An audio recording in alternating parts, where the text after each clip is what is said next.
was a janitor earning $1,800 a month while mopping floors at MIT, one of the world's top universities. Just by looking at the super puzzle on the blackboard for a day, he wrote out the answer in his own hand. This shocked the whole math department, including the professor who wrote the question. Because of this math problem, it took the professor 2 months to solve it. The professor decided this mystery man was a genius who could advance the human race. The next day of class, the classroom was packed with students. Everyone was curious about who the math genius was, but until the end, no one stood up to admit it. So the professor had to issue another challenge. He had another math problem on the blackboard in the hallway, one that had taken him 2 years to solve, hoping that the mysterious genius would try again. And at that moment, Jack the genius had just been released from the police. He's been in a lot of fights. This time, he beat up the guy who had bullied him in kindergarten. When the police arrived, he didn't stop himself from hitting the police. The court decided to arraign him next week, but Jack didn't care. When he went back to school at night to mop the floor, he saw that the questions on the blackboard had been updated. The difficulty level had increased. He got the itch, picked up the chalk and wrote. The professor who was leaving work happened to bump into him. He shouted to the janitor to stop. He said that it was a question for the students. No scribbling. Jack threw down the chalk and quickly fled the area. The professor tried to go after him, but the assistant stopped him. Looking at the answer on the blackboard, the professor was completely shocked. This was a problem that had plagued the entire math department for 2 years, so a janitor easily solved it.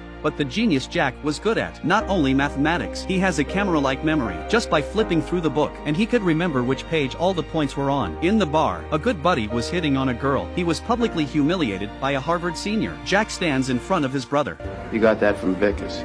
Work in Essex County, page 98, right? The Harvard senior is instantly confused. Jack then said, you take someone else's point of view, and then you come to a bar and show it off, just to attract girls, to scare my friends? Is that what Harvard students are like? You dropped 150 grand on a fucking education you could have got for $1.50 in late charges at the public library.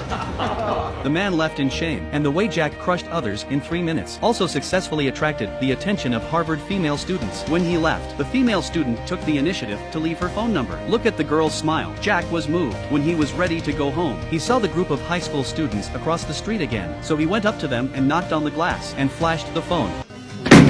Well, I got a number. How do you like them apples? At this point, Jack was in his element, but that little hiccup didn't change anything. He didn't have time to talk to the girl on the phone, because the next day, it was time for his arraignment in court. He couldn't afford to hire a lawyer. He simply memorized the entire law book. He defended himself. In the courtroom, he defended himself, word for word the legal regulations. He disliked the plaintiff's lawyer and could not say anything, but wrong is wrong. The judge found out that Jack was a repeat offender. Jack was sentenced to prison and set bail at $50,000. Jack could not afford to pay that amount. He had to put on a prison uniform, and the professor finally found out who Jack was. He found Jack, offered to help him pay the bail, but in exchange, Jack must agree to the professor 2 conditions. First, he had to meet with the professor every week and complete the math problems assigned. Secondly, see a psychologist once a week. Alright, I'll do the math, but I'm not gonna meet with any fucking therapist. It's better than spending that time in jail, isn't it? After thinking about it, Jack agreed to the professor's request. Jack was free again. Immediately began to solve the problems given to him by the professor. Looking at the questions on the blackboard, he picked up the chalk to answer. In less than a minute, he solved the problem that had been stuck with the professor for months. The professor rubbed Jack's hair like a father.